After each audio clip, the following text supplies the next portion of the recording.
Pulang minamanga bisa atau papare. Donga tananga manapsa bom ni soma dinani chimisu moga zateze na barna rote fatuga achi kiara kifeti yara kifala mios tinani manunga ambila abisisin problem finance nila ufali changa banga saranga nulo tinani na mana kanona mitale sebonga ni soma zapare ambiance tinani faude anga punitanga na jamba le famchinza ka ambiance birilla nitinta ka bismillah biara ka boy Urami fale, etu kismiale. Ale pami tangana, ongi osmirilla. Niente kate bismilla. Miara ke boy. Urami fale, etu kismiale. Ale pami tangana.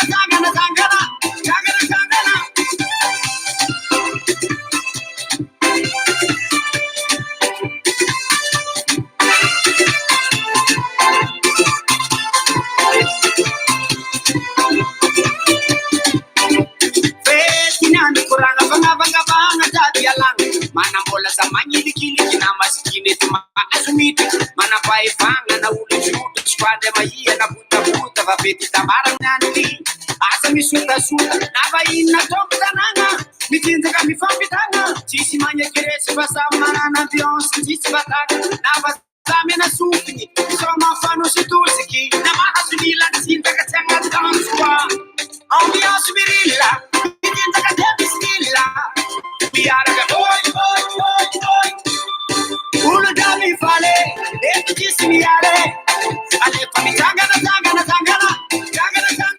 Ambiance birilla, itinta kate bismillah. We are the boy.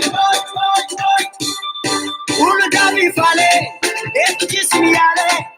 Ale pami tangana.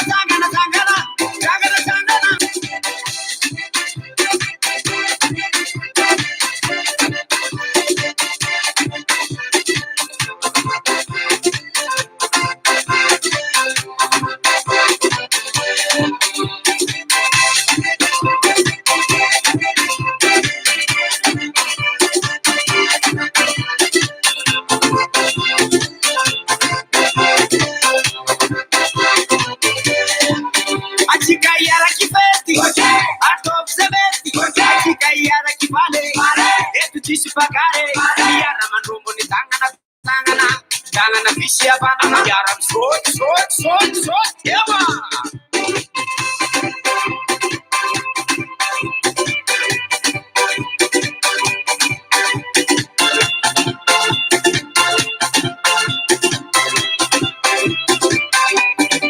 Ambiance birilla, nitinta kate bismillah, yara boy.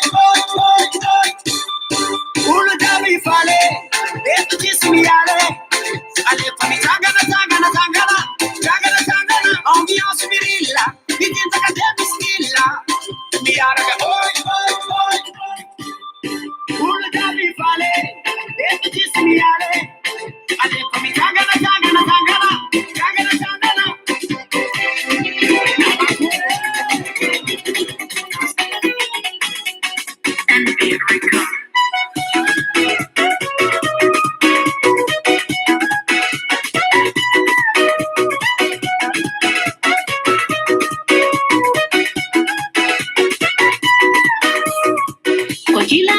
Sirenge, mirna banza mangan bahere.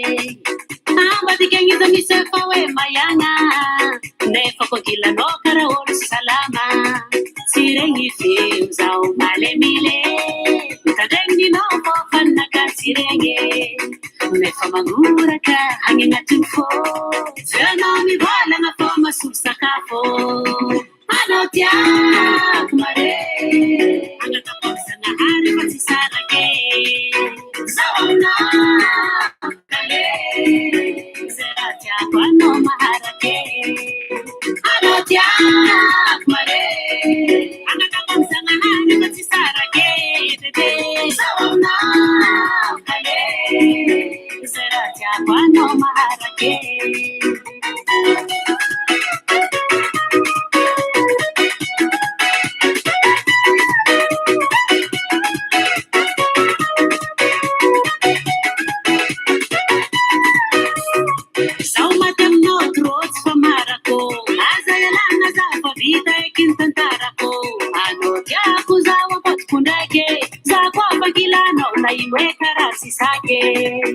regny feo zao malemile tandregny nao fanakasy regny lefa mangoraka agny agnatin'ny fô tanao mivolagna fô masolo sakafo anao tiako mare agnatapamsanahary fa tsy sarake zao aminao kale zay raha tiako atao maharake anao tiako mare agnatapamsanahary fa tsy sarake bebe zao aminao kale zay raha tiako atao maharake raha nyato lahabe eva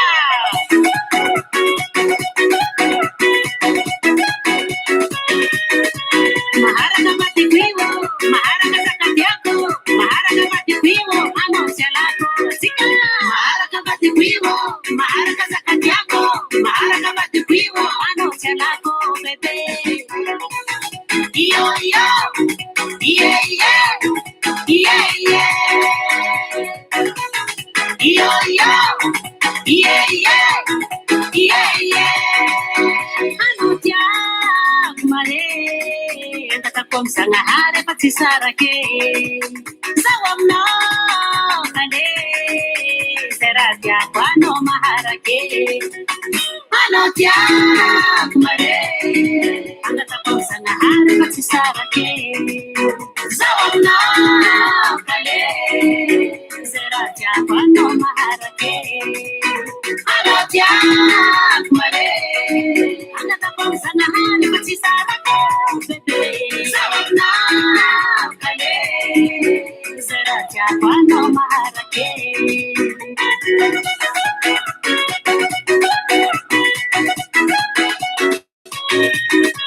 maharaka matipimo maharaka sakatiako maharaka matipimo anao sialako aise maharaka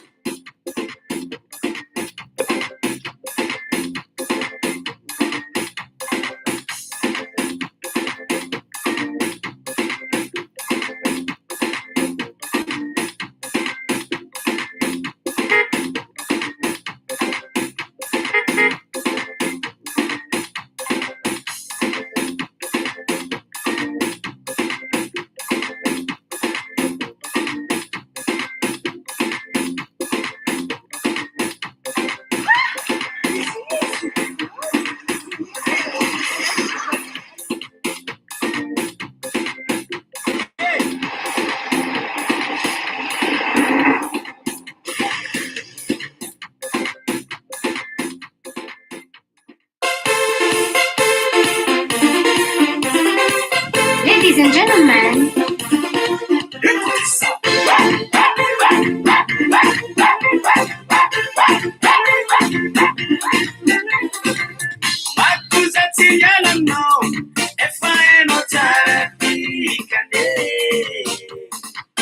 pourquoi je suis avec toi? Tu connais bien la réponse, bébé. Yeah, tu peux faire confiance en moi, chérie. Yeah,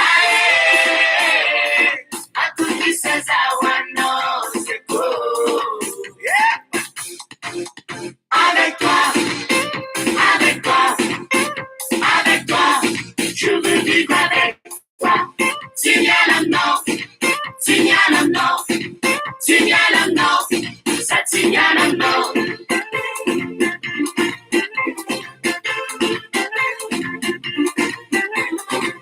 Jusqu'au si macarate, si ma piova piavati, carré.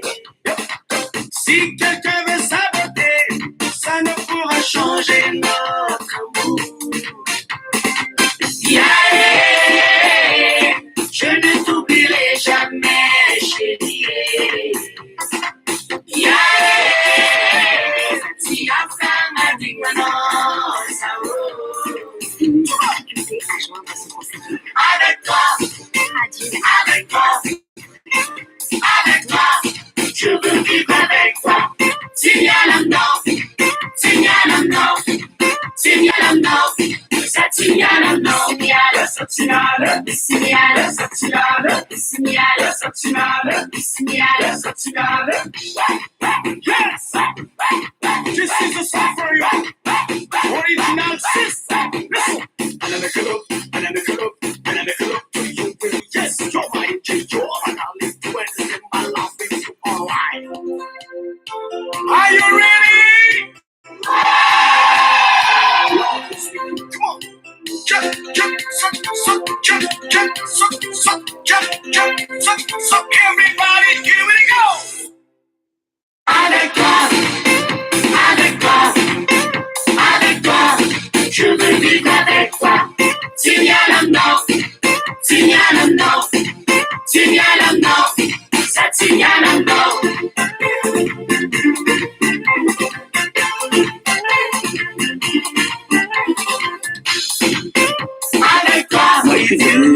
Avec toi, baby, avec toi, chérie, je veux vivre avec toi.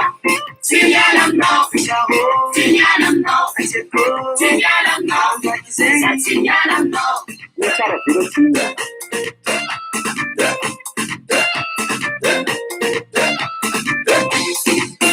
Avec toi, with you, avec toi, baby, avec toi, chérie, je veux vivre avec toi. Signal no, signal no,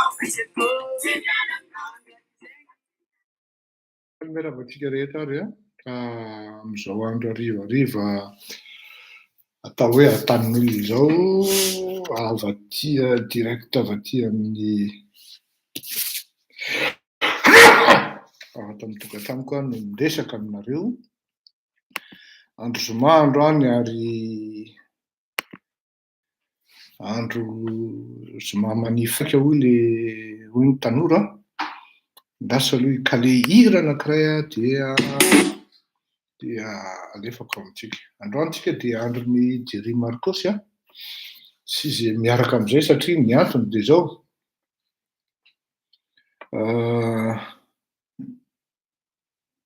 tsy ny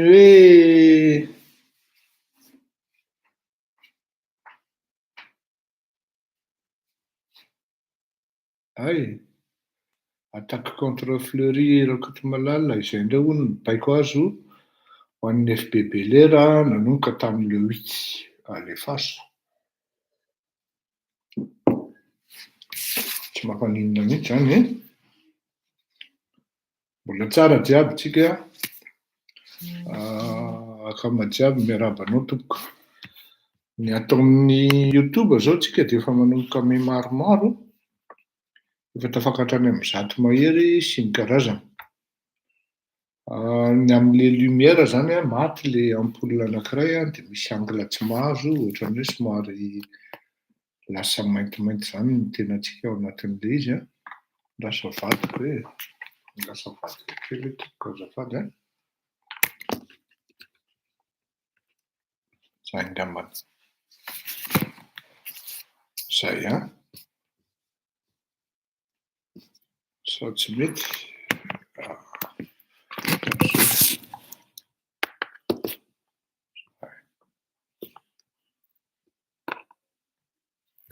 zay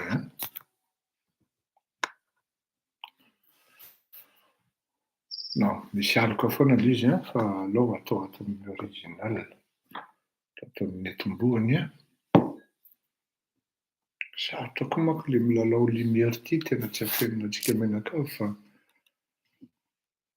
sarotra be le izy bon androantsika dia hiresaka momba ny hoe non-sens sy ny non-événement ary hiresaka koa tsika ny hoe mitady filoham-pirenena vaovao ny malagasy dia hiresaka momba ny Covid dia hiresaka momba ny volamena any Afrique du Sud. Zay. Très rapidement ngamba ny miresaka volamena aloha no atombokontsika satria io no anisan'ny mahasarika saina ny malagasy amin'izao fotoana izao. Dahory. Voalohany ny resaka volamena any Afrika Atsimo dia samby vitsy nareo malala hoe nisy fitsarana androany, didim-pitsarana raha izay no ilazana azy, ary tokony isy ihany koa didim-pitsarana nivoaka ho an'ny Madagasikara, ho an'ny firenena malagasy androany après-midi. Ny maraina aloha zany a dia miresaka appel nataony Parpia Gold. Maria Oketouna Fakarana mipetraka any Madagasikara ny tompon'ny Parpia Gold. Mahalasa saina ary mahalasa fanahy ny mahatonga amin'ny fanjakana tsy misambotra an'io karan'io. Asa angamba ny andra zareo ny enquête au fond na ny investigation ataon'ireto polisy na ireto enquêteur sud-africaine ho tonga any Madagasikara ka ho afabaraka tanteraka ny malagasy amin'ny zavatra mitranga hoe mitahiry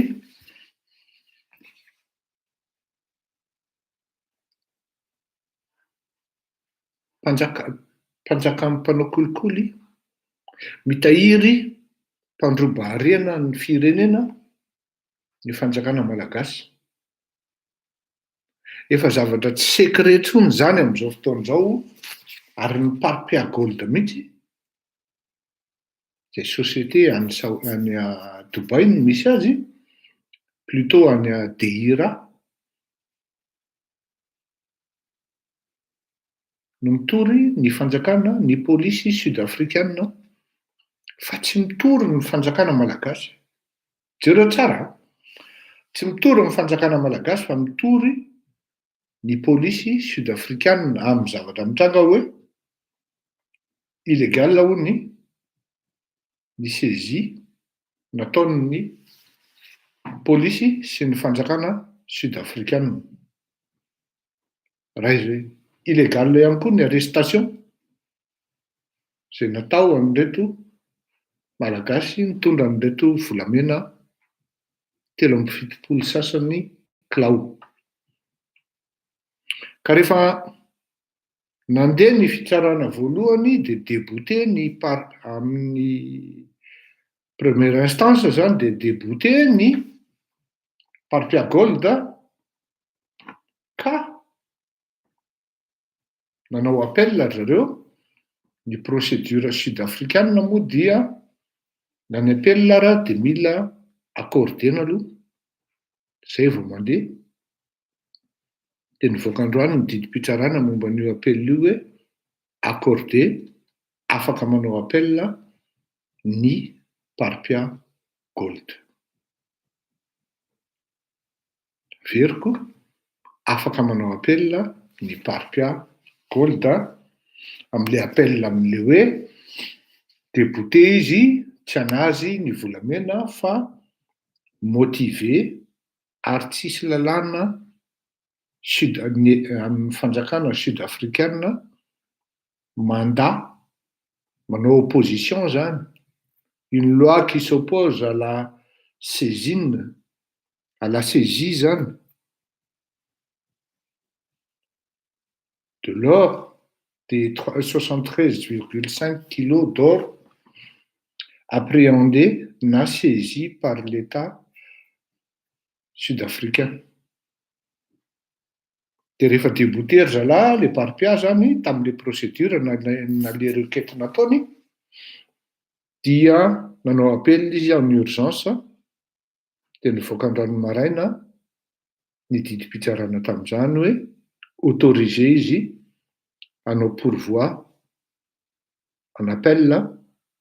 Io moa tsy mazava amiko tsara hoe pourvoi en cassation de jugement ve izy sa pourvoi en appel, fa ny contenu an'le courrier dia manao hoe ils sont autorisés, en anglais bien sûr, ils sont autorisés à pourvoir en appel les groupes Parpia sy reto telo lahy miaraka amin'izany.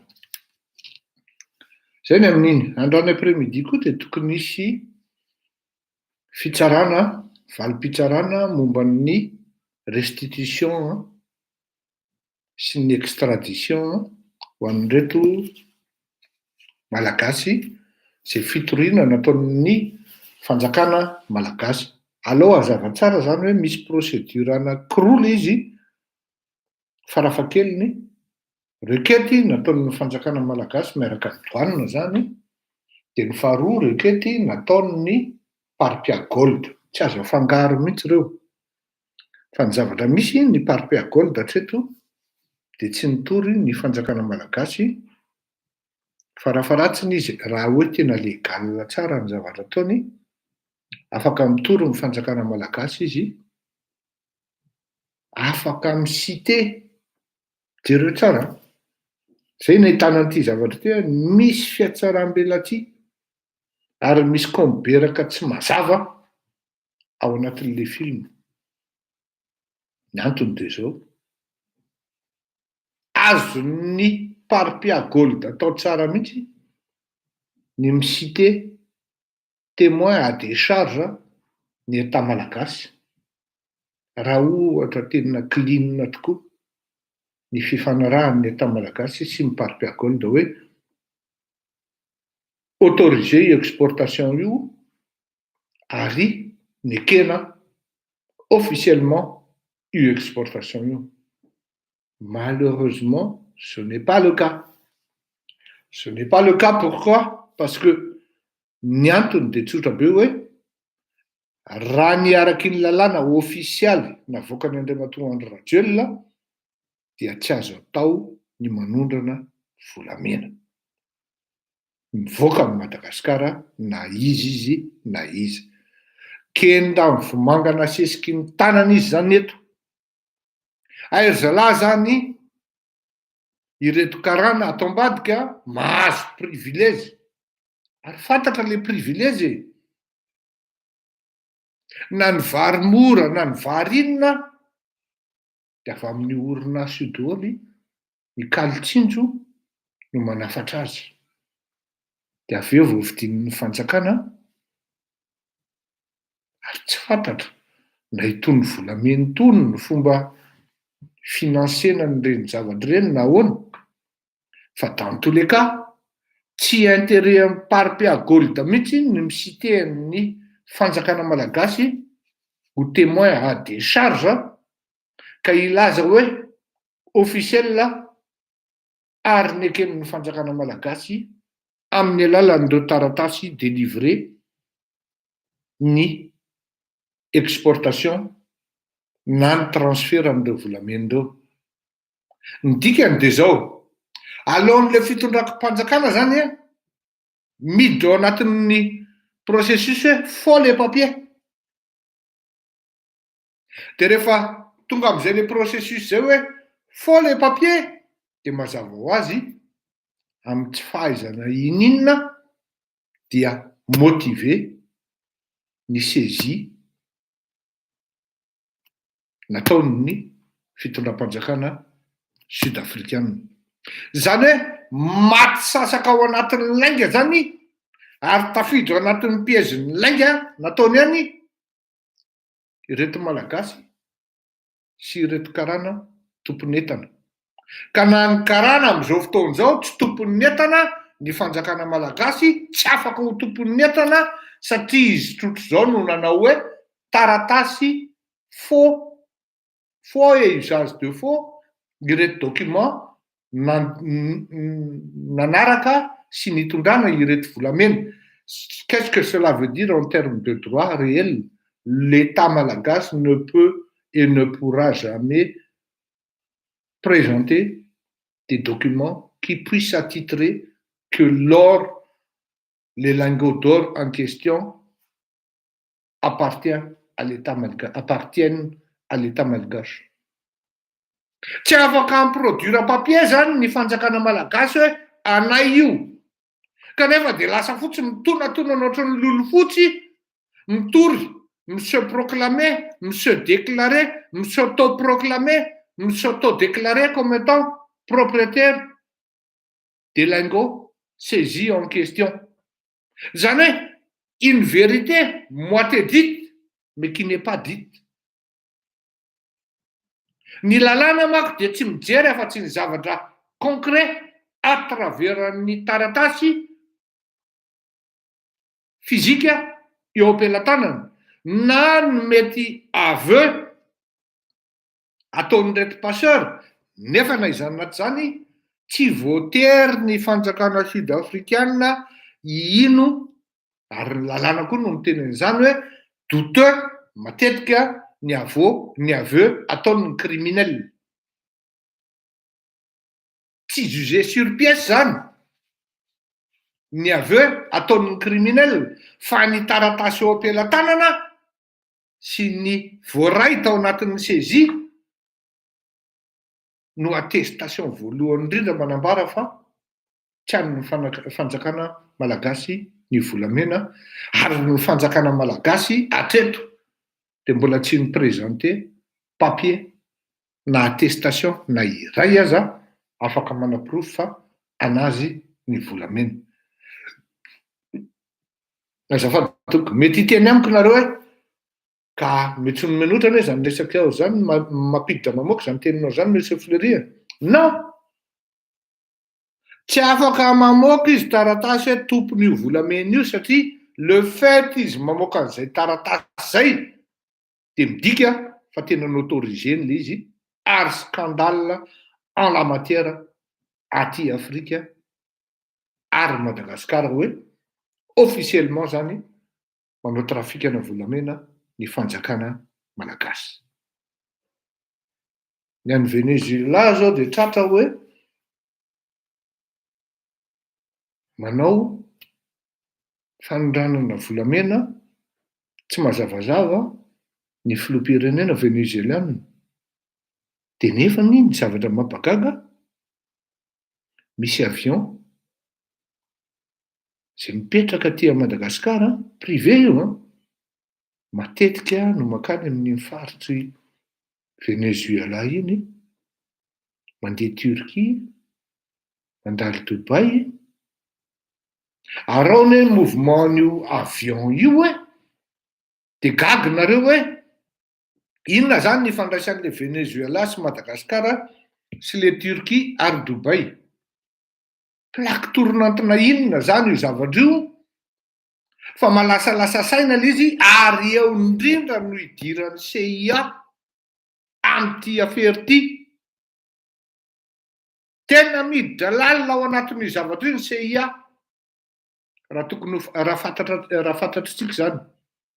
Tsy fantatry ny malagasy moa zany satria ny mpanao gazety malagasy tsy manana accès amin'ilay information sy ny renseignement ary ny enquête ao anatin'le izy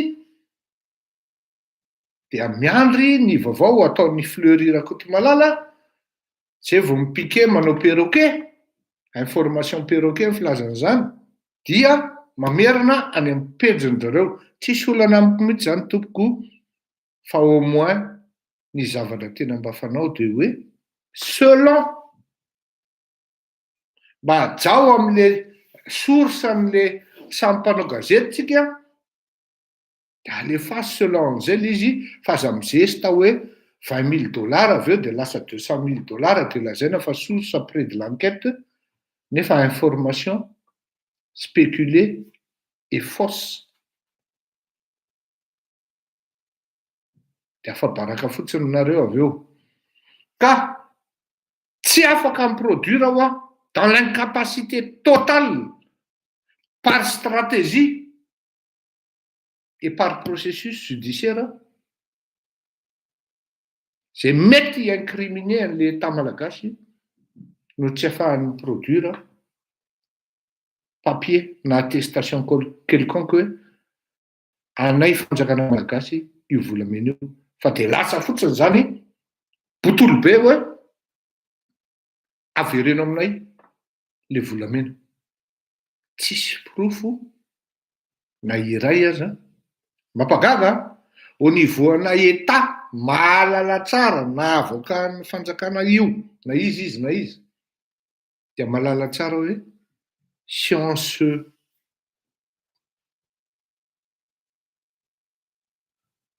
Iny tizy teo prévaloir ny tiako tenenina ana titre anankiray de propriété anankiray de tsy maintsy misy taratasy présentenao hoe ity ny profo fa anay io. Ce n'est pas le cas actuellement, chers amis akamo. Dikan'izany zany na iodiko vy ny fanjakana malagasy na iodiko vanana aza manofitsika malagasy fa ampireven'ireo fanjakan'ireo fotsiny tsy verina tia Madagasikara mihitsy ireo volamena ireo. Alohan'le fanjakana miafinao ambadiky le hoe lasan'le parpiala izy toy izay miady ao anatin'le hoe ireo tabony profo fa anay ireo volamena ireo. Tsy tafavoaka zany ny procédure ataon'ny fanjakana malagasy amin'ny resaka restitution. Ny resaka extradition indray aloha de iny mbola zavatra hafa iny fa tant que mbola tsy vita ny enquête au fond tsy extradé mihitsy ireo telona reo ary aiza manofy akory fa izay ny zavatra hitranga. Noho izany tokony nivoaka androany tamin'ny roa le didim-pitsarana fa rehefa andeha hiverina any amin'le cour na le tribunaly ireto akama enquêteur sy ny mendraikitra ny dossier zany dia nisy covid positif tao anatin'le enclos na le enceinte ny fitsarana dia voaterina avoaka daholo ny olona rehetra tao fa tsy maintsy nidiovina désinfectena ny toerana. Dikan'izany reporté amin'ny latsinainy ny vokatry ny didy fitsarana momba ny requête nataon'ny fitsarana nataon'ny fanjakana malagasy. Fa androany zany dia efa miteny hoe ianao ry malagasy aza manaiky ampireven'ny olona fotsiny efa nazavaiko izay izy zay. Imagineo hoe very ny tomobilanao 4L numéro-ny fotsiny tadidinao fa ianao tsy manana papier afaka manapirofo fa anao io 4L io satria ianao mbola tsy nanao mutation. Mbola an'le olona taloha le tomobile tsy miproduire akory ianao acte de vente satria very tao anatin'le 4L le izy dia lasan'le mpangalatra ary ny tena grave le nangalatra azy ara le tompony taloha ihany. Ianao tsy manana papier intsony ahafahanao manaprofo hoe tia mivolana loko nataoko chèque fa le izy nataonao espèce. Ny reçu sy ny acte de vente rehetra tavela tao anatin'le tomobile ndrovitin'le tompony taloha dia nalainy nangalariny indray le tomobile dia verina any aminy dia mitory ianao tsisy papier na iray ara afaka manaprofo entinao amin'ny fitsarana hoe ana le tomobile tia ny acte de vente tia mivolamena tsisy. Dia ohatran'izay ty zavatra ty. Tsisy acte de vente, tsisy titre de propriété hoe an'le fanjakana malagasy io. Dia nefa lasa le fanjakana malagasy manofa tsy fantatra intsony hoe ohatrinona ary iza no mandoa. Tsisy transparence mihitsy iza no mandoa ny prestation an'ireto honoraire an'ireto avocat lafo de lafo any Afrique du Sud ireto. Amin'ny requête ataon'ny fanjakana malagasy zany tsisy transparence. Mba malala ve ianao ho anareo izay malala hoe ianona no mandoa azy fa tsy fantatrao Monsieur Fleury dia mba alefaso eto mba ho hitako ary mba ho étudieko koa ny fandehany. Fitona momba n'iny resaka iny dia zao zany hoe n'autorisena ny agréen'ny tribunaly en appel ny Kempton Park ny requête en pourvoi en cassation na pourvoi en appel nataon'ny parpia gold. Ny didim-pitsarana momba ny restitution na ny extradition dia nahemotra amin'ny latsinainy pour cause de Covid positif tao anatin'ny enclos-ny na ny enceinte-ny fitsarana sud-africaine. Zay ny amin'iny. Iresaka anao tatasikitsika amin'ny resaka non-sens sy non-événement. Ho an'ny tanora, tsy tanora fa ho an'ny ireo mpianatra teny Ankatso. Tamin'ny taona dans les années 80 dia mahatsapa non, sinon plutôt matadidy ny tompon'izany hoe non-sens sy non-événement zany. Tompon'izany expression zany. Zao ny zavatra lazaiko atsika. Tany amin'ny taona 1970 tany dia maro ireo mpampianatra teny amin'ny haino aman-jery hoe tena manana charisme, manana personnalité ary tena manam-pahaizana. Ka hany ka le mpianatra rehetra izay nitodry tamin'ny hoe fianarana lasa lavilavitra aloha zany dia tena lasa nisy mihitsy niezaka hanao copier-coller ny personnalité an'ireo mpampianatra ireo. Fa inégalable. Inégalable. Ny azy eo raha ny fantatro dia ohatra fotsiny izany hoe Gabriel Randria zay le problème. Mpampianatra géographie du tiers-monde na izay matadidy Randriana Armanana izy iny. Mpampianatra anazy nefa ny tena tsy tadidiko hoe ka efa zatra an'le Gaby. Zatra an'izay rehefa lehibe ny tena dia tsy ovy hoe Gabriel fotsiny ao izy izy. Gaby Ramiaramanana, Gabriel Ramiaramanana. Lucille Ramiaramanana. Rabiarmanana. Voilà. Rabiarmanana, saotra hosenina. Rabiarmanana. Dia gaginareo inona ny ifandraisan'ny Randreva amin'ny resaka histoire sy ny karazany tsia. Taty amin'ny filera hafa indray zany Randreva ary tany amin'ny physique chimie tany nisy an'izany ny atao hoe Rakotondrainy be ary Rabesika raha tsy diso profina mécanique quantique izay na thermodynamique tsy tadidiko. Fa ireo prof ireo zany tena manana ny maha-izy azy.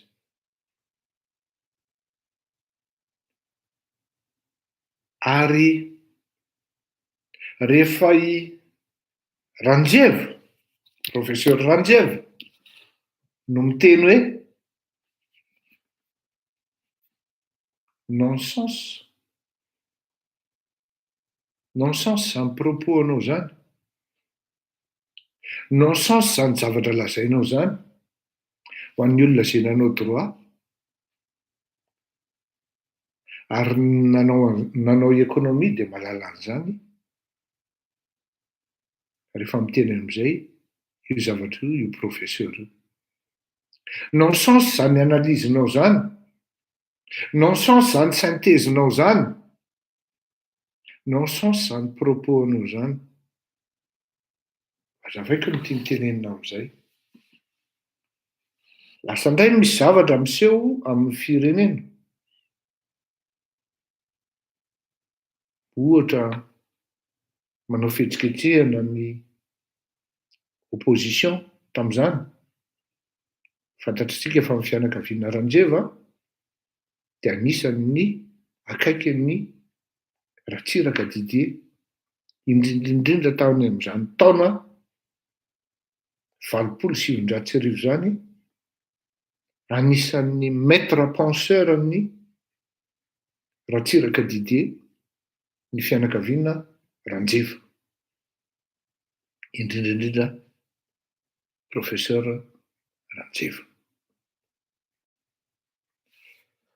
Raha misy hetsika ataon'ny mpanao politika, opposition ohatra, mandeha mpanao ramary zalahy, manangona olona, conférence sy ny karazany eo, dia manatona ny nga professeur Ranjeva ny mpanao gazety, dia izao no avaliny tamin'izany hoe non événement ozy izy zany zavatra.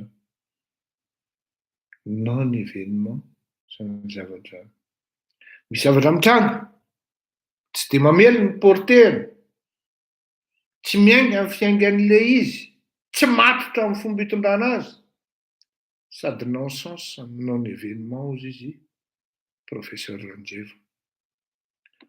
Gaga izy angamba zao hoe ary tena tadidy amin'ny Fleury ny zavatra teneniko. Ny fankahitako farany tamin'ny professeur Ranjeva dia tao atokantranony, rehefa niomankomana izy andeha anjoy any Afrika Atsimo, fa tsy tadidiko moa tamin'izay raha lasa ihany izy na tsy lasa, fa somary nanahirakirana ny billet izay tokony andanany tamin'izany. Non-sens et non-événement. Ny mpianatra lalàna tamin'izany fotoan'izany tompoko dia mahafantatra tsara hoe inona no dikan'izany. Na hoe mpianatra nampianarina lalàna tany amin'ny filera hafa fa tsy voatery hoe droit, dia mahafantatra tsara ny tiany professeur tenenina amin'izany. Ary il était le seul. Tao Ralston Roger, tao izy ty Léonard, tompoko lahy zany. C'était le seul à dire non-sens, non-événement. Ny taty aoriana, ny mpianatra taty aoriana, taty amin'ny taona 7 satria ny ankabeazan'ireo mpianatra ireo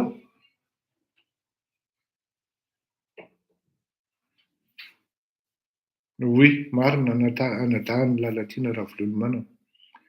Ny ankabeazan'ireo mpampianatra ireo dia lasa nahazo posta tany ivelany ary tafita. Adiniko moa ny anaran'le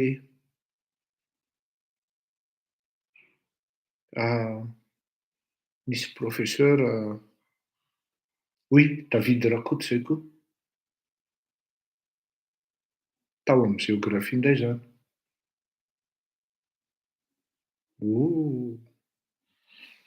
Isam-bolana dia mankaty andafy mampianatra. C'est une grande, une personnalité énorme quoi. Fa tsy fantatry ny malagasy ny fisian'izany raha ohatra ianao tsy nampianarina. Non-sens. Araka le tenin'ny vazaha hoe lui il a pensé ou elle a pensé tout haut ce que les autres pensent tout bas. Penser tout bas. Non-sens zay. Mety mifandray amin'ny non-événement ihany koa. Izao raha atao hoe analyse contextuelle par rapport au contexte actuel ny zavatra mitranga ao anatin'ny politika malagasy dia non-événement ny fihetsiketsehana politika nisy tato ato. non-sens ny propos nentina atao amin'izany politika zany satria tsy nitarika tany amina dinamika productive fa tany amina dinamika stérile.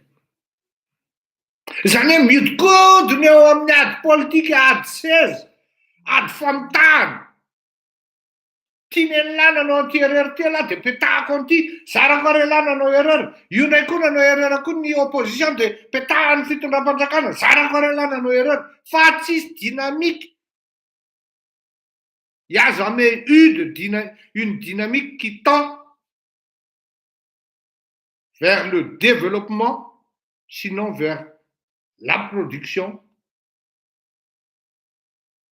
na du moins productivité. Tokony hampandrosan'le firenena. Non-sens izy satria le saina mihitsy entinao anatin'le politika no manimba an'le fiainana sy le noblesse n'le atao hoe politique. Par définition, la politique pour les malgaches, les politiciens qui sont là actuellement, c'est plutôt de la politique. Politique. Zany hoe ty fikafika rehetrarehetra ty stratégie maimbomaimbo ty ty zavatra tsy matotra rehetra ty de entiny ery amin'ny zavatra ho resahana sy discutena alefa makany amin'ny institution amin'ny zavatra anankiray. Quelque chose dont on sait déjà voué à l'échec io zavatra io. Non-sens sady non-événement. Ianao zany andehanao zavatra hoe efa hitanao zao ho an'ny mpahibe loatra tsisy trèfle any aminao sady tsisy sanzany aminao de miantso trèfle anao de vao contre anao capot des dents.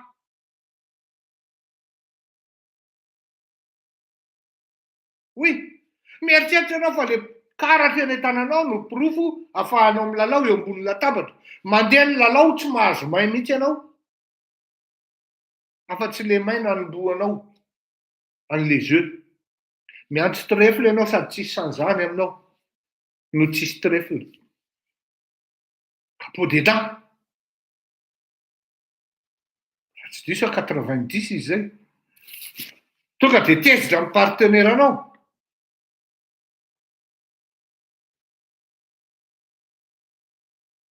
Manao zavatra anao tsisy dinika, tsisy ifampidinihana, tsisy ifampiresahana. Mandeha le izy avy eo. Incriminé ao anatin'le processus daholo le olona tsy nieritreritra tafiditra ao anatin'le processus.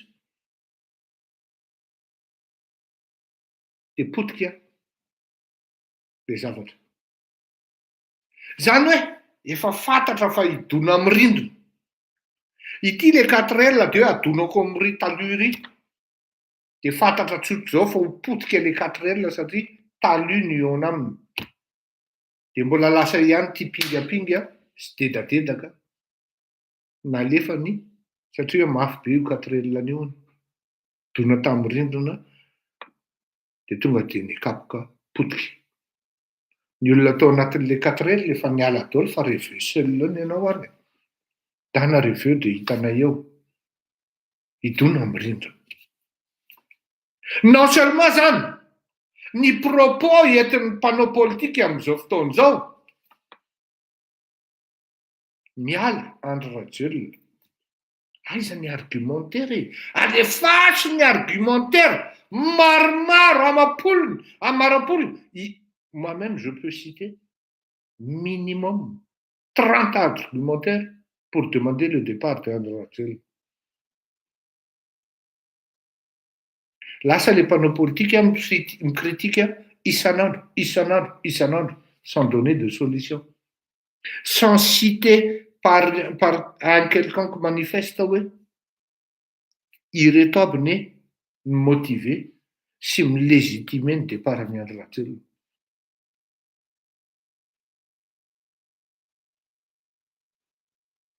Nefa na izany mihitsy zany, ataonao le izy, na dia efa nile izy ianao any amin'ny tokony andehanany any, non-sens any andehanany zany any amin'ny fitondram-panjakana, fa plutôt ny sensibilisation à tous les niveaux ny malagasy iray manontolo no lalana mahomby indrindra. Izay le tenenako hoe mifampiresa, omeo an'le malagasy le élément sy le matière ahafahany mifampiresaka, ary indrindraindrindra ilay teknika. Mila teknika ny fifampiresahana, mila matière hoe ireto aby ny élément, reo le argumentaire ny teneniko, mila saosy, mila sakay mba ahafahan'ny olona manombola na mazotomana amin'ny saosy alefanao.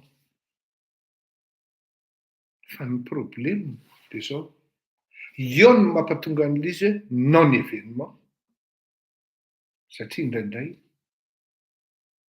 ny profil an'le olona mitondra an'le resaka tsy miady amin'ny piasin'ny hafa, tsy miady amin'ny piasin'le malagasy, tsy crédible satria efa nanao folaitra, tsy crédible satria manana problème moral, MORALE, manana problème de mœurs. Araky ny teneniko foana hoe alohan'ny andananao andeha hananatra olona sy teny olona, diovy aloha ny eo an-tokotaninao mifanandrifa ny varavaranao, ataovy madio mangatsakatsaka. Fa tant que mbola ahitan'ny olona petiny, dia ninona nalazainao? Voaopa foana ianao, ary tsy crédible ianao. Salama andrianay va, falomerabanao Monsieur Rakotondrazaka. Ninona propos entinao eo? Na zavatra hoe les gens ont pensé tout haut, mais vous avez pensé tout bas. Fa avoakanao, ça n'aura pas d'effet, ça n'aura aucun effet par rapport à du moins effet hypothétique. Par rapport à l'effort escompté, non événement. Zany hoe, au lieu d'être événement les izy, dia no le olona fotsiny, le profil le olona. Misy olona ny tena tonga dia tsy photogénique mihitsy. Tonga dia vao mijery azy ianao amin'ny écran, vao mihaino azy ianao tonga dia valaka be ianao satria misy teknika daholo no ahafahana micaptiver ny sain'ny olona, ny attention'ny olona, ny sensibilitén'ny olona, voire ny susceptibilitén'ny olona ao anatina fandaharana anankiray. Fa rehefa makafoka ianao, tsy metimety amin'ny olona ny tavanao, tsy metimety amin'ny olona ny ty sy ny ty, ka na zavatra ngeda be sy goavana be raha ny tianao avoaka, dia lasa non événement. Na mety ara le propos anao, raha ohatra atao le synthèse zany na résumé, fa le fomba nitondranao azy, ny kiavivi hoy professeur zay, raha ndreva ny tiako tenenina io, ny introduction mipoka be ozy izy, tonga amin'ny développement ianao, zavatra fa nilazainao, lasa non-sens les zavatra. Zany hoe, les matières sont là, les argumentaires sont là, fa nitavozavoza ianao par manque d'expérience en la matière, dia lasa nandeha any amin'ny tsizy mifandeha amin'ny propos anao, dia lasa non-sens. Zany hoe tsisy dikany hoy. Zay ny tena dikany amin'ny teny malagasy hoe tsisy dikany, tsisy dalerana. Non événement. Ianao zany mieritreritra hoe événement be ty zavatra tokony ty. Triko reto. Anao an'izao. Tsy mbola nahita tompoko institution anankiray ka izy ihany no désavoué ny didina avoakany. Tsy possible izany tompoko. Dikan'izany non-sens sady non événement. Eo zany ianao mandinika hoe hoaiza ihany zany. Zay ny mahatonga anahy miteny hoe azafady tompoko, za tsy mpanao politika fa mpanao gazety ny itenenako eto. Tsy mieritreritra haka-toerana ary tsy mieritreritra no candidat amin'ny 2023. Azafady tompoko. Raha matoa zany misy ho dia ny fotinareo mpanaraka. Fa tsy mieritreritra an'izany aho. Mijanona amin'ny mampanao gazety dia dikan'izay ny analiziko eto, analizy dinamika. Fa tsy fizé amin'ny hevitra hoe satria za manana idéal politika, manana idéal na place, na toerana eritreretina. 20 taona zany anda. Tsy hiditra amin'izany sehatra politika zany. K'izao ve vao anaiky an'izany. Da tsy miteny hoe antitra aho. Nao hiazakazaka fa mbola maro ny lesoko na hoe hanao tenisy. Dikan'izany lasa nieritseritra hoe hoetiny reto bandy reto aiza ary ty fireneny ty. Ny mitondra sady insensé ny zavatra ataony non-sens. Sady non événement no insensé no non-sens. Insensé zany koa manko mbola grave koa zany. Lasa resaka be le fitokanana fampiadiana koa. Tena lasa resaka be le izy hoe filoham-pirenena ve no tokony hanao an'izany sa ministre ny culture. Le problème c'est que le filoham-pirenena il n'a pas tellement réalisé ses promesses. Il est loin de concrétiser ses propos, ses promesses lors de la campagne présidentielle. Tsisy resaka fitokanana tranona koa fampiadiana koa zany tao. Zay nahita an'izany dia mba alefaso eto ny feo.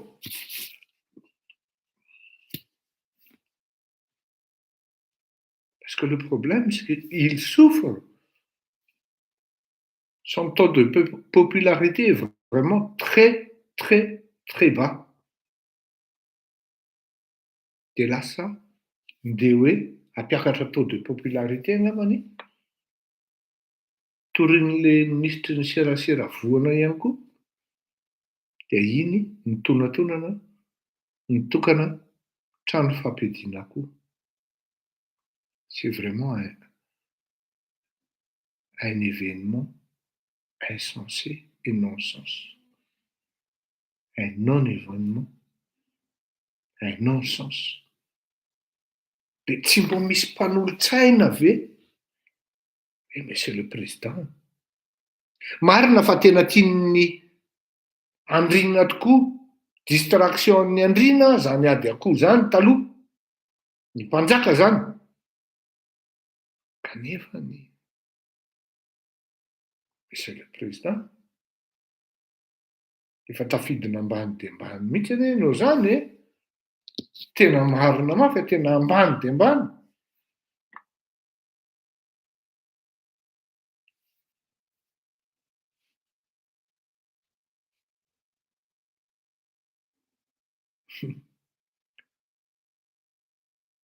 Non-sens sy non-événement dia fanontaniana napetraka teo hoe hoetin'ny raharaha aiza ity fireneny ity. Isika malagasy ao anatin'izay. Ohatrany hoe miverina aminao foana, miverina amintsika malagasy foana. tsy afa manoatra ianao ary ny problemanao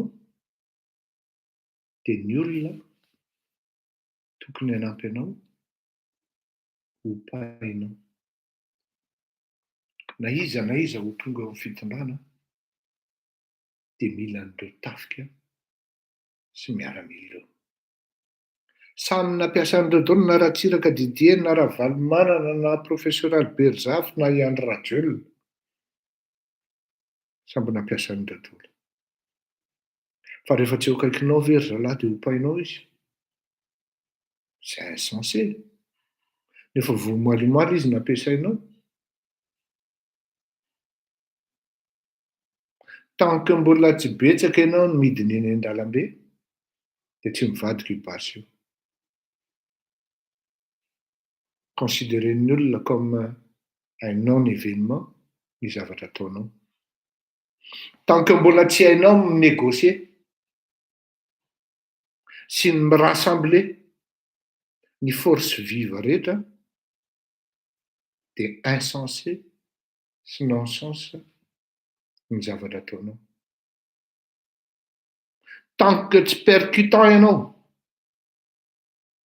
tsy manana poignina ianao entinao anatin'ilay tolona ary indrindra pertinente ny zavatra rehetra avoakanao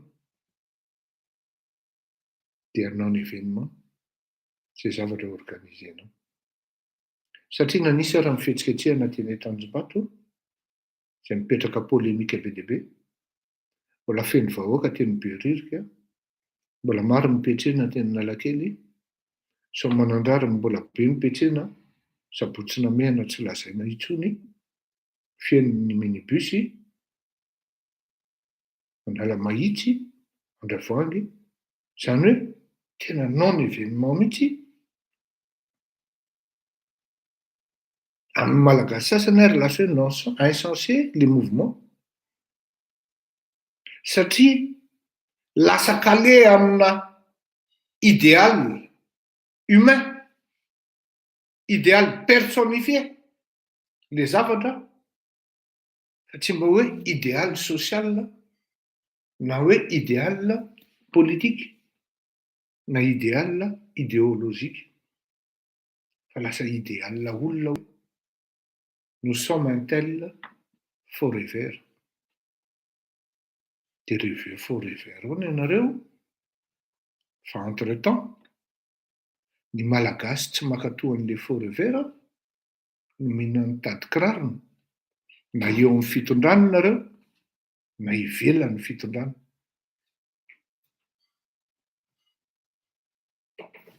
Ny zavatra tsapa dia izao, tranotranon-dainga daholo ry zalahy reo, laingalainga maromaro vandy. Tsy da hoe ahoana ny fomba ahafahana miresaka amin'izareo reto, fa lasa tafiditra ao anatin'ilay laingalaingan-dralahy ilay malagasy ao anatin'ilay tolona. Izay zavadray ny epitatsika rehefa avy eo iresaka rapidapida amin'ilay Covid mandainga ary tena maro langa amin'ity resaka Covid ity ny fitondram-panjakana malagasy. Averiko amintsika menakavy fa tamin'ny 19 mars nanomboka 18 mars, 19 mars, 20 mars amin'ny alalan'ilay avion avy aty an-dafy, izany hoe exogène zany ny origine ny Covid malagasy fa tsy androgène. Misy tompona ndraiky izany tompoko, tadidio raha tadidinareo. Tranon-dainga tandremo ny coronavirus, fa olona roa zao androany no henoko maty ny coronavirus. Mamanga ny fahoriana ho an'ireo akama nidiran'ny fahoriana tamin'izany. Daholo.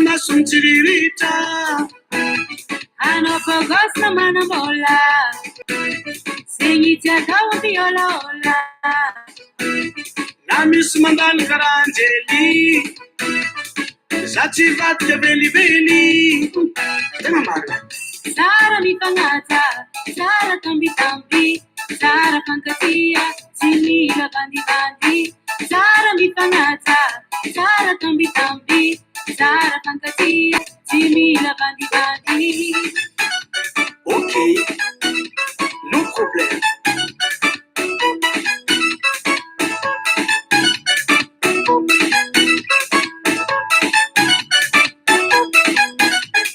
calma fotsiny arô vaiave aza tataitra rô zavave Zahay vehivavy tsy kilalao Zaho mbola mitetika kilakao aza atao loatra saro-piaro tsao miasa magnaraka tinkiraro Sara fitiavana mifambaly Amizay olo jiaby falifaly arô Sara mifangata Sara tambitamby Sara fankatia Tsy mila bandibandy Sara mifangata Sara tambitamby Sara fankatia Tsy mila bandibandy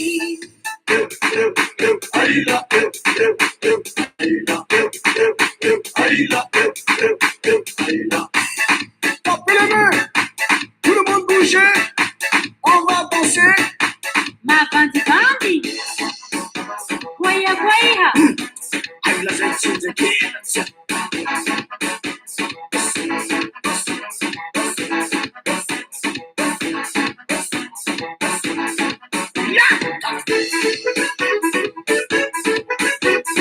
Soma, soma, soma, soma, soma, soma, soma, soma, tike. Ove, ove, ove, egize, dansa la be. Kaza besar piar mua. Mas mahita tsy mitondra mody. Lehilahy mabandibandy Karane manambitamby Lehilahy mabandibandy Karane manambitamby Lehilahy mabandibandy Karane manambitamby Aila, aila, aila, aila. Tapez les mains, tout le monde bouger. On va danser, maintenant décalé. Tano, zamba system dirty. Rilaro. Tsy mazavazava ka So.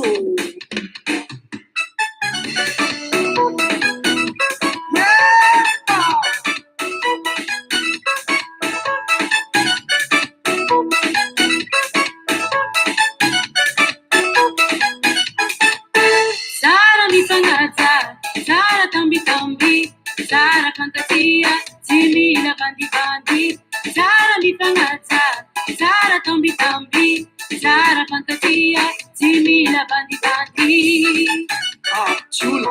Mas makafy nasiako cadre.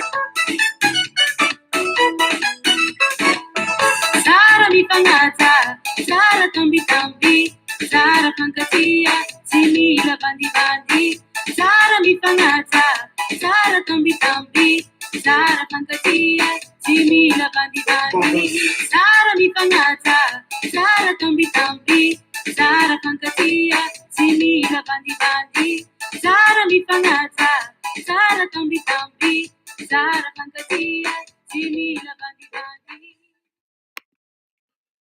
Tsy hoe manohana miandro rajoelona ingaly Jerry Marcos dia lasa koa ny fanatika tsy hainao amin'ny Jerry Marcos na dia hita izao raha fa tsara ilay hiran'ilay olona miala tsiny toko fa eto amin'ny akama dia progressista ny tsara dia henoina ny ratsy dia bani izany hoe voafafa tanteraka iresaka momba ny hoe mitady filoham-pirenena vaovao ny malagasy ie io ngambany ny tena hoe contexte na tena hoe besoin ny tena hoe resaka mandeha amin'izao fotoana izao eny e ok aloha fa efa leo an'le Andro Rajoelina. Na le Ravalo koa raha hoe ohatrany tsy dia tena hoe tafa fa mbola amerina ny arenany koa le ry rehefa tonga eo. Dia izy anefa ny solon'izy mitsamireo e. Izy petraka eraky mizoro trano, zava-dogo eraky ny kion-dalana, mifanontaniana hoe izy. Dia mametraka amiko nareo hoe Monsieur Fleury a, iza le eritreretinareo, eritreretinao. Tena tsy afeniko a, mba tsy hisian'ny vandivandy hoy Jerry Marcos. Manana anarana olona maromaro anatin'ny saiko eo, fa tsy manana droit hizara aminareo amin'izany. Satria raha manana anarana ao anatinao, ao anatin'ny lohako ao, ao anatin'ny saiko ao, dia voalohany indrindra aloha tsy vitan'ny hoe spéculation fotsiny hoe manana anarana Ngia Fleury, manana candidat izy mety eritreretiny, tsy hoe candidat-ako, fa mety amin'ile contexte, mety amin'ile critère, mety amin'ile exigence, mety amin'ile besoin national. Ianao manko raha andeha hoe hieritseritra filoham-pirenena izany,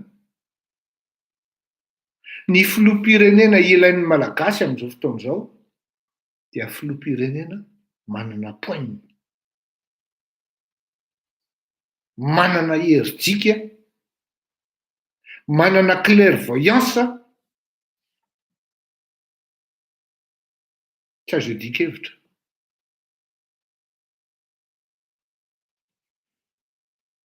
Mety hitenenareo hoe izany rehetra izany Taony Ravalomanana, efa tapitra ilay fotoana nahitana an'izany Taony Ravalomanana. Efa be dia be ny fotoana naneken'ny malagasy hoe Ravalomanana ny eritreretiny tamin'izany, fa rehefa lasa Ravalomanana nody dia ny calmen'ny malagasy ny tamin'ny deuxième tour farany teo, dia teo ihany koa no ny farana ny herijika sy ny poigne ary izay mety hoe clairvoyance mety ananany Ravalomanana. Teo ny tapitra ny film hoy ny fitenenana. Izany hoe raha manana anarana ianao, Fleury Rakotomalala, manana olona ianao eritreretinao, dia malheureusement tsy mbola ny fampiresaka na hoe misy dinidinika mba hahafahana matsapa hoe mety ho zakan'ity olona ity ve izany rehetra hoe hitondra fanjakana, satria ity olona ity ve dia mi-correspondre amin'ile etaetan'ile malagasy hoe mila olona madio, mila olona incorruptible, mila olona nagady, mila olona manana fahasahiana hikase ny établissement du mal ao amin'ny firenena.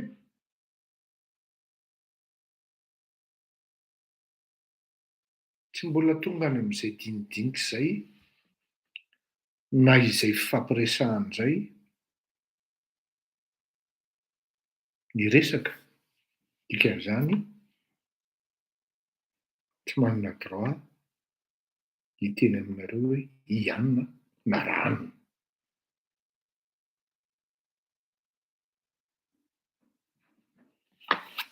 D'autant plus misy antony maro tsy afa-miteny amina malagasy hoe ianona na irery, anona no bien placé. amin'ny zavatra mitranga zay mety hitranga amin'ny 2023. Ny zavatra marina sy tena misy miezaka amin'ny malagasy mamaly fanontaniana io hoe iza. Ka rehefa tonga eo amin'izay niveau zay izy hoe iza ka tsisy valiny dia fantatrareo ny tohany samy manana ny tohany tsika any ambadika any. Tsy te influencer ny tohany akory mba tsy hananako partialité ao anatin'le filinina. Ho anareo any ambadimbadika any zay mieritseritsy lofolo ka hieritseritra zany atao hoe andray ny fitondram-panjakana any Madagasikara.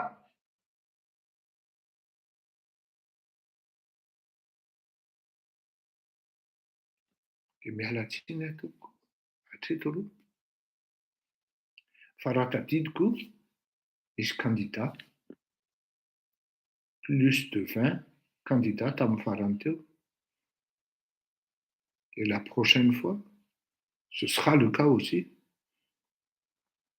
Mais désolé,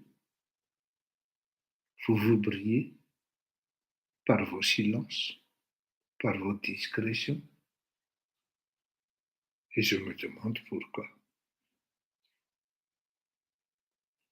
Ianao ve filoham-pirenena toko hitondra fanjakana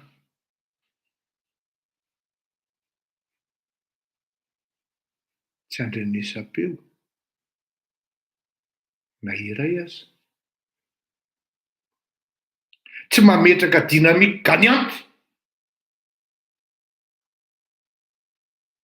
na dynamique planifiée pour un objectif précis. Parce que quand on sait quel est l'objectif, être à la tête de la nation, il suffit de faire, de créer soi-même son propre chemin.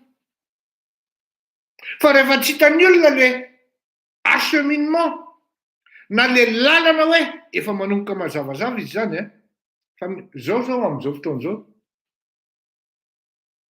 tena tsoroko aminareo. Misy dynamique miainga aty à Frantsa aty. Il y a une dynamique qui se dessine, qui se met en place.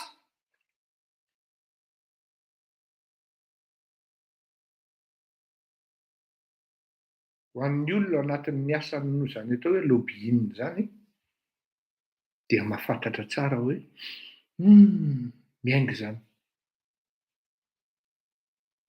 Fa za aloha toko miala tsiny eto. Pour le cas de Madagascar,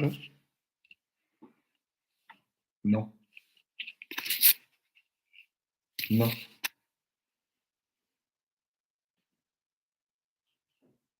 Maro ny olona mahafantatra. Maro. Tsy andeha hidoka-tena eto. Fa raha ohatra fotsiny hoe tamin'ny candidature-n'izany Emmanuel Macron zany, anisany nahita an'izany voalohany tenanay, nitenako te. Ary rehefa niteny an'izany aho hoe ity no lany eo, dia nomezan'ny olona. Mbola velona ingia Laurent Calvet any Tamatavy. Mbola velona ingia Ridza Tram. Fantatry ny olona maro. Anisan'ny taritiko tao anatin'izany mouvement zany, aloha be, avant même que d'autres structures soient créées à Madagascar. Zany hoe mba manana kely an'izay le flair kely zay hoe misy dynamique miainga zany analyse de paramètres. Fa raha tsisy akory ary le paramètres, tsisy le cheminement, ahoana nafahanao heritreritra fa ho azonao le fitondrana. Ianao ara tsy sampotra, ianao tsy samteny. De tapitapoka avy ianao. De ho tonga any Madagasikara hoe za candidat de fantatry le malagasy hoe fisianao. Za tsy miteny hoe tongava miresaka fleury tsy any io zavatra io. Fa tsy mila miresaka amiko anao. De jereko ny zavatra ataonao. De fantatra hoe point io. Na hoe miaingo io na tsy miaingo io. Fantatra foana ny dynamique intelligente. Fantatra foana ny stratégie pertinente.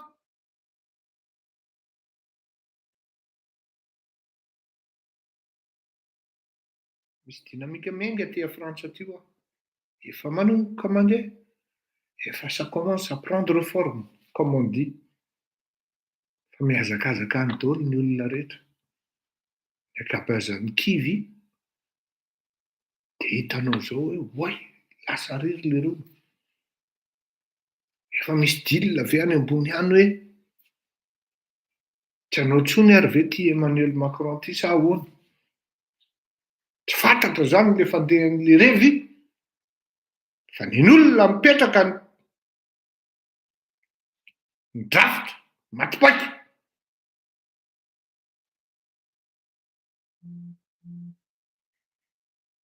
Hoe tapitapoka le olona lasa ny Moscou. Tsisy déclaration à gauche à droite, tsisy ninona. Parce que actuellement la diplomatie de Poutine est vraiment matanjaka. Tena matanjaka. Io tsika zany mba mandinika ianao zany an'le Madagasikara.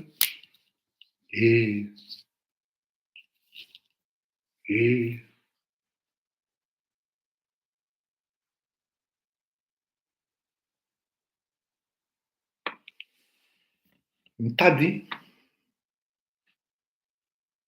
filoham-pirenena vaovao ny malagasy. Ary rehefa zany fanontaniana zany ny tsisy valiny amintsika miteny zao. De aza manantena hoe hiongana izany Andry Rajoelina zany. Tena miteny anao an'izany. Tsisy olona andeha hidina eny an-dalambe ao raha tsy misy idéal anankiray politique, idéal idéologique, olona mitondra anankiray fanantenana, tsy miteny hoe fampanantenana, mitondra fanantenana, mirécupérer an'le déboire rehetrarehetra nanana nentin'ny malagasy tao anatin'ny 20 taona mahery. Raha misy izay olona izay maiza mijoro apetrao ny drafitra ten'izao fa amin'izao fotoana izao no mipetraka amin'ny fanontaniana hoe iza. Aza avela hiandra ny Andry Rajoelina malain'izany hoe iza le izy. Satria tsy hany lasa élection par défaut.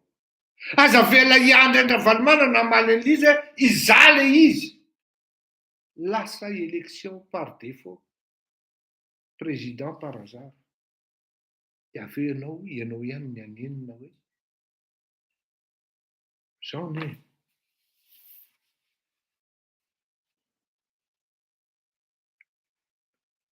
Rehefa niona tamin'ny Rambola tao amin'ny Braony, ningavy azy hamoaka ny volako. Tamin'izany 2017 io alohan'ny nandehanako. De Maurice Tsiavonana moa niataka. Hoe io nareo miresaka. Maurice Tsiavonana no nanao ny rendez-vous. De hoy za tamin'ny Rambola hoe mba miangavy anao aho fa sahirana ny entrepriseko fa fantatro fa ianao ny bloqué ny volako ao amin'ny trésor. Tsy zaho ozy izy fa ihany ny filoham-pirenena ozy. dia hoy ihany navaliko taminy. Mba resao izy hoa dia mba avoay ny volako. Hoe tonga teto aminao aho an, ary ny vadiko koa raha tsy diso aho efa nanatona ny zareo tany. Eno izy izy, fa ho resahako izy. Tany izy 2 volana, tany izy 2 volana. Efa tamin'ny 3e mois natsoaka izy hoe sao dia tokony hiresaka ho atsika amin'ilay volako fa mbola tsy mivoaka an'ilay izy. Dia niraisy ny fanondroany aho sady io ny farany dia izao no teneniko anazy. Izao aho zavatra teneniko anao raha mbola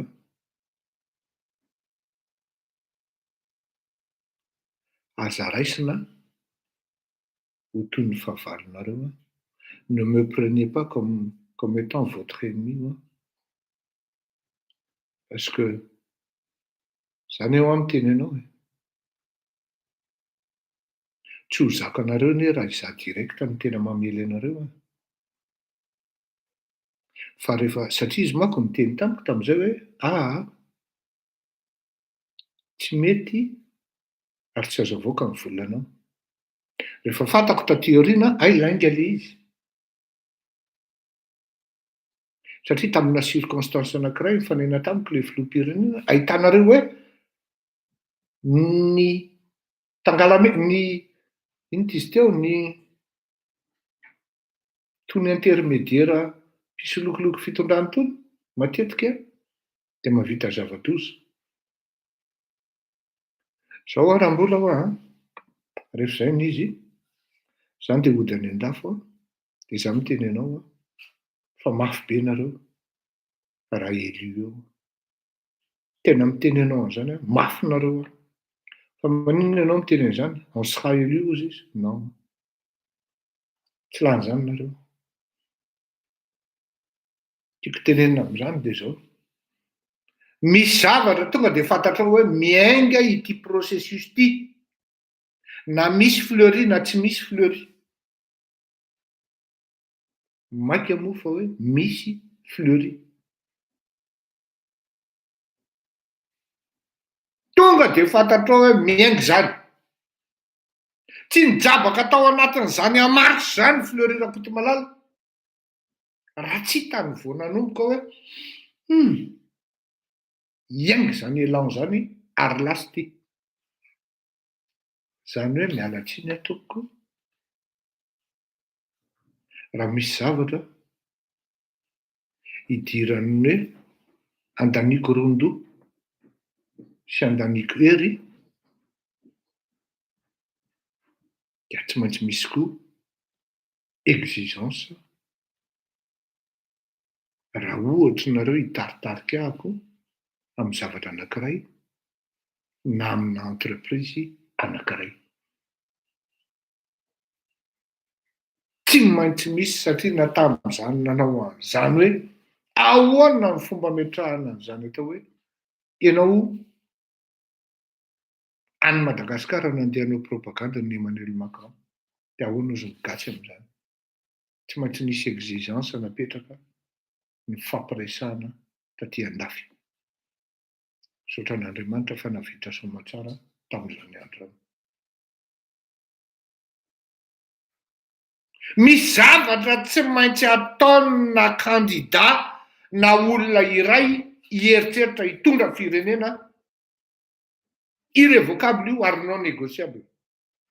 Misy hetsika sy fihetsika tsy maintsy ataony. Ahafahan'ilay olona mamaky azy hoe miainga izany revo izany. Par des gestes codés ary ny communicateur ihany ny zatra manao communication amin'ny resaka hoe stratégie politika no mahavita an'izany fa tsy voatery hoe ny mpanao politika. Misy olona manko mieritreritra hoe rehefa mahay politika izy na hoe mpanao politika izy dia mahay stratégie politika. Tsy adalan'ny olona maka cabinet spécialiste amin'ny resaka image, spécialiste amina stratégie politique. Tsy adalan'olona zany. Fa ianao raha mieritreritra hoe izaho no filoha no sady candidat ianao, dia tsy hita ianao amin'ny événement mitranga amin'ny firenena. Fa à la limite any amin'ny non événement ianao no hita. Dia mahasadaikatra be a. Mahasadaikatra be a. Tsy hoe raha mandefa don, ino ny avy amin'ny anina. Efa classique ça, c'est du réchauffé. Il faut amener une nouvelle dynamique. Inona ny plus-value entinao ao anatin'ilay sehatra politika malagasy amina resaka image, amina resaka communication. Fa raha ohatra ianao mijanona amin'ny zavatra classique, réchauffé, traditionnel, sans aucune pertinence, tsy micaptiver ny attention-n'olona akory, fa tonga any amin'izany atao hoe non événement sy hoe non sens, dia tokony hieritreritra izay mieritreritra ny candidat hitondra ny Madagasikara fa tsy ho lasa lavitra fa mbola ny leksisiany Kiotsafy amin'izany sehatra zany. Lany vola fotsiny eo, lany harena fotsiny eo. Tokony hieritreritra lalina amin'ny zavatra atao fa tsy hoe ino ianao ny événement no mitondra anao fa tsy ianao no créer ny événement. Efa naveriko foana. Raha mihainao ny fleurir à Kotondmalala, on est des gens qui créent les événements, mais on ne se fait pas créer par les événements. Raha ohatra ianao ny événement no micréer anao, nefa tsy hainao akory no micréer an'iny événement, micréer anao iny, dia ianao zany no azo lazaina hoe nandro indrindra ary aza miandry an'izay raha aminao politique. Créez votre chemin et créez votre propre événement dans lesquels vous allez émerger parmi tant d'autres. Inona ny personnalité ianao? Misy koa personnalité tonga dia tsy mikolla mihitsy amin'ilay exigence na le critère tediavin'ilay firenena na le vahoaka ao anatina contexte anankiray. Araky ny teneniko tamin'ny Edgara hoe Edgara, elahy mihitsy neny tsy mipasy. Teny an'izany candidat izy dia voatery any lazazy ny marina. Zaho hanampy anao. Fa ny problema ianao mihitsy ny tsy mipasy par rapport amin'ilay contexte. Anoteneniny Maurice Tsiavonana koa moa izy tamin'izay hoe tsy mety Edgara raha ianao ny candidat, tsy mipasy ianao.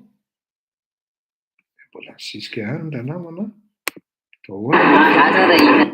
Toana moa fa izay ny fandehany, tsy lany izy. Bon,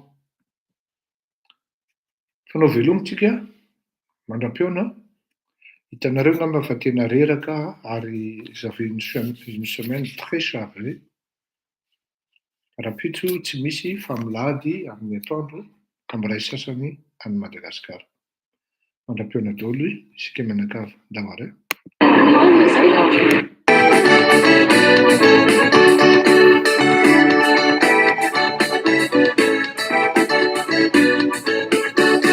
Sendra taranudeya zavzalaye madame nakatsi meteya yekeke resonse pangabasi kekoko chimanese Sinyani paisana ndonja heya Tara motentangola he Ewana we Sanyana karayo Satsina he Energia sono misery madama Sako taramotea Itati vole Sila kai sana pake kaza mangekisa seya ihalie dela imarubaleya degajeu Fa io mentirò zany Kurangan'olo tsy tia tsika zagny madamo za tô tsy maditra arrangeo mareky zay madamo izy io tsy maditra zany Lelaya pahiso yu mapandi pande netam nazitsare ya désolé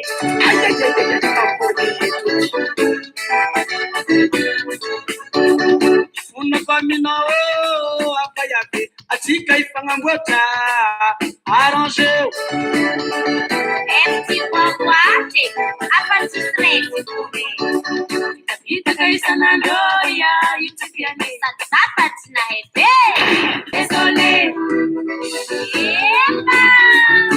Tisa nashimai Langam naziage Langam naziage désolé atsika ifagnamboatra afayabe désolé delay marubaleya désolé za tô tsy aditra sheriko désolé yavana pandivandeya désolé za tsy taramode madamo désolé itenzanyale désolé ela nela nandekinyahado kamangengiha avandivandika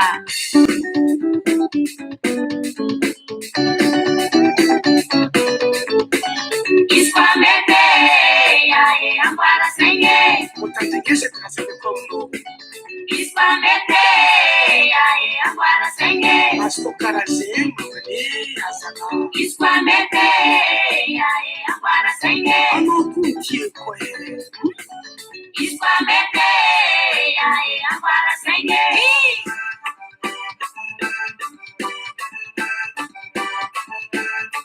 Tina vita za désolé, tina epa za désolé, oi! Tina vita za désolé, tina epa za désolé, oi!